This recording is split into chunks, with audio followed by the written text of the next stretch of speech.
ये पेपर चल रहा है हमारा जून 2019, इसके 71st क्वेश्चन पे हैं हम। बस ये लास्ट क्वेश्चन हैं, इस वीडियो में हम इसको बिल्कुल पूरा कर देंगे और नेक्स्ट वीडियो में हम कोई नेक्स्ट ईयर का पेपर पढ़ेंगे। या और आप जो भी टॉपिक पढ़ना चाहते हैं आप मुझे कमेंट बॉक्स में बताएं। मैं पूरी कोशिश करूँगी कि आपको आपके टॉपिक पे वीडियो जल्दी ही मिल जाए। तो ये question, which among the following is not controlled by personal law. Personal law क्या कंट्रोल नहीं करता। Custody and ownership of children करेगा, प्रॉपर्टी राइट करेगा, मैरिज एंड डिवोर्स भी करता है, right to education and employment ये नहीं करेगा। Next question, the term scopophilia, the term scopophilia का मतलब क्या है। 72 का two, the love of viewing. Budapest convention, Budapest में जो कन्वेंशन हुआ था वो किसके बारे में हुआ था, साइबर क्राइम के बारे में हुआ था। ये लेटेस्ट टॉपिक है, बहुत आजकल साइबर क्राइम की बात हो रही है। Who among the following discuss the depictions of same sex desire in literally and visual text, किसने इसके बारे में बात की है। Third, Ruth Vanita. अब हमारा नेक्स्ट क्वेश्चन आ गया, which among the following is not a women studies journal, इसमें से कौन सा वेमेन स्टडी का जर्नल नहीं है। फर्स्ट आंसर इसका मनुश्री जर्नल नहीं है, बाकी सोशल साइंटिस्ट, वेमेंस लिंक, संयुक्ता ये सारे जर्नल हैं। आपको बेटर अंडरस्टैंडिंग के लिए कुछ वेमेन स्टडीज़ के जर्नल्स भी करने चाहिए। इन जर्नल्स को आप ऑनलाइन जाके देखिएगा, इसमें से भी हमें अच्छी नॉलेज मिल सकती है और आप कहेंगे तो मैं इसके लिए एक अलग से वीडियो लेके आऊँगी। नेक्स्ट क्वेश्चन पे चलते हैं। The sampling technique in which every unit has an equal chance to represent the population and to be selected in a sample is known as stratified sampling. Next, which among the following is not an underlying assumption of feminist research? feminist research की underlying assumption नहीं है। तो क्या assumption नहीं है। women are oppressed बिल्कुल है, person is political ये भी है, women is a woman's enemy ये भी है, feminist consciousness is to be raised तो ये हमारी इसकी नहीं है। who among the following has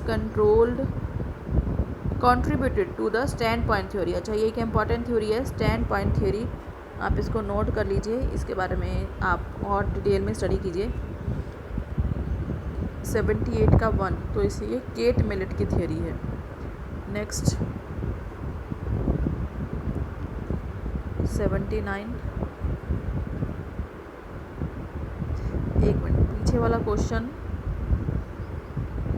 था हमारा 78, तो 78 में क्वेश्चन मैंने गलत बता दी। सैंड पॉइंट थियोरी आपकी सैंड्रा ने दी थी, ये सैंड्रा ये याद रखना है आपको, सेंड्रा की थियोरी है। इस तरह के क्वेश्चन हम ऐसे आप इनको स्क्रीनशॉट लेके रखिए। 79, the social sciences are sexist biased and rooted with the patriarchal values, किसने कहा था ये।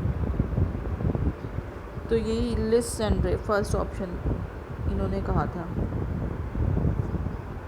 लिस सेंड्रे। नेक्स्ट क्वेश्चन पे चलते हैं हम। विच of the following is not an ethical practice in research, इनमें से कौन सी एथिकल प्रैक्टिस नहीं है। तो फर्स्ट ऑप्शन इसमें आएगा हमारा, using name of respondent in report is not an ethical practice. अब चलते हैं हम अपने 80th क्वेश्चन पे।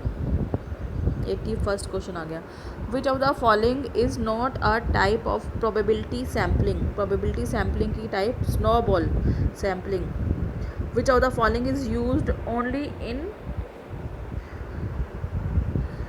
क्वांटिटेटिव रिसर्च, क्वांटिटेटिव रिसर्च में कौन सा ऑप्शन आएगा इसमें, structure.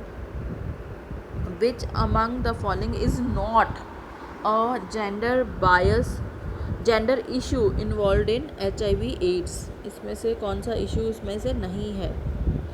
The symptom of infection are similar for man and women, ये हमारा इसमें नहीं आएगा। अब देखिए आपको लिस्ट दे दी है, आपको इसके मैच करनी है, कंसेप्ट दिया है और आपको उसके मीनिंग से मैच करना है ये। तो सबसे पहला है एंड्रोसेंट्रिसिटी। एंड्रोसेंट्रिसिटी होता है, इसके लिए मैं पेन लेती हूँ। एंड्रोसेंट्रिसिटी है second point, male view of world को जब मेल के पॉइंट ऑफ व्यू से देखा जाता है तो वो बोलते हैं। ओवर जनरलाइजेशन का मतलब है making findings of one sex applicable to the both, over generalisation करती। Double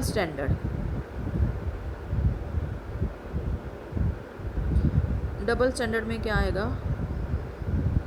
identical behaviour of man and women assessed during the different yardsticks. Double standard use कर रहे हैं हम। और लास्ट वन आ गया ये, तो इसके अकॉर्डिंग हमारा आंसर हो गया ये फोर्थ वाला। नेक्स्ट क्वेश्चन, अभी देखो नेक्स्ट क्वेश्चन फिर से मैचिंग का है। अब हमें फिर से कंसेप्ट दिए हैं और उन कंसेप्ट को हमें इसके साथ मैच करना है। तो सबसे पहले क्या दिया है? Sexuality and gender are fluid and multiple categories. तो इसमें बात की गई है सेक्सुअलिटी की और जेंडर की। तो इसके लिए आ गया था हमारा तब तक post modern feminism. Then common humanity supersede procreative categories. B option liberal. C brought हाउसवाइफ्स into the structure of capitalism. तो कैपिटलिज्म की तो जब भी बात होगी तो आप आंख बंद करके मार्क्स पे चले जाइए। मार्क्स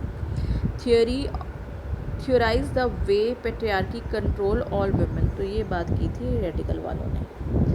तो इस हिसाब से हमारा ऑप्शन हो जाता है ये थर्ड वाला।